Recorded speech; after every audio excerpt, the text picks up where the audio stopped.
India TV YouTube channel को subscribe करें और बेल आइकन दबाएं। सिर्फ अहमदाबाद ही नहीं, सूरत में भी कई ब्लैक फंगस के केस दिखाई दिए हैं और इसके मामले तेजी से बढ़ते हुए भी नजर आते हैं।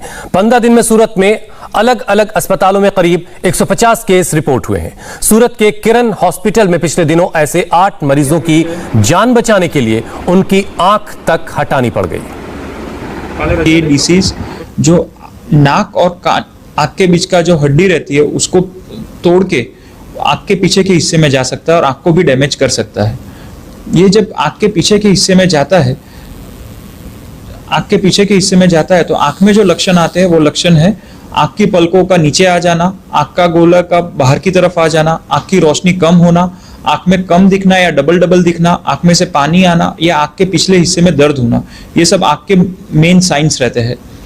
अगर हम इस स्टेज पे भी अगर डिसीज को आइडेंटिफाई नहीं कर पाते हैं और उसकी ट्रीटमेंट नहीं करते हैं तो यहाँ से ये डिसीज आंख के ऊपरी के हिस्से से जाके दिमाग में फैलने की भी संभावना रहती है। अगर ये ब्रेन में फैल जाता है तो दर्दी की जान को भी बहुत खतरा हो सकता है। सर, अब तक कितने पेशेंट की आंख निकलनी पड़ी, क्या कितने को आपने ठीक किया?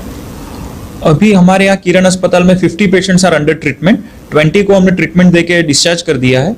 तो टोटल 70 पेशेंट में से हम 8 पेशेंट की आंख नहीं बचा पाए थे, उनका हमें आंख निकालनी पड़ी थी। अगर हम आंख निकालने का ऑपरेशन नहीं करते तो वो इन्फेक्शन ब्रेन में जाने की भी संभावना थी और दर्दी की लाइफ को इट वाज लाइफ थ्रेटनिंग, सो हमें आंख भी निकालनी पड़ी थी। ये कोरोना की बीमारी की वजह से पेशेंट के शरीर से ऑक्सीजन की मात्रा काफ़ी कम हो जाती है और साथ में शुगर की मात्रा बहुत ही बढ़ जाती है। इन दो चीज़ों की वजह से ये कोरोना के दर्दियों में बहुत ही चिंताजनक रूप से काफ़ी हद तक बढ़ रहा है।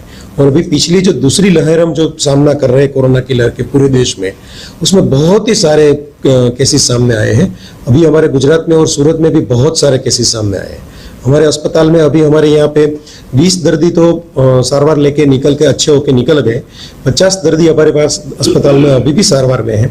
हमारे पास और 60 दर्दी का वेटिंग लिस्ट है और काफ़ी सारे पूरे गुजरात से, पूरे सौराष्ट्र से, सूरत के नज़दीक के महाराष्ट्र के इलाके के। नमस्ते, मैं हूं मीनाक्षी जोशी। वीडियो और खबरों से अपडेट रहने के लिए India TV YouTube channel subscribe करें, बेल आइकन दबाना ना भूलें। जुड़े रहें इंडिया टीवी के साथ।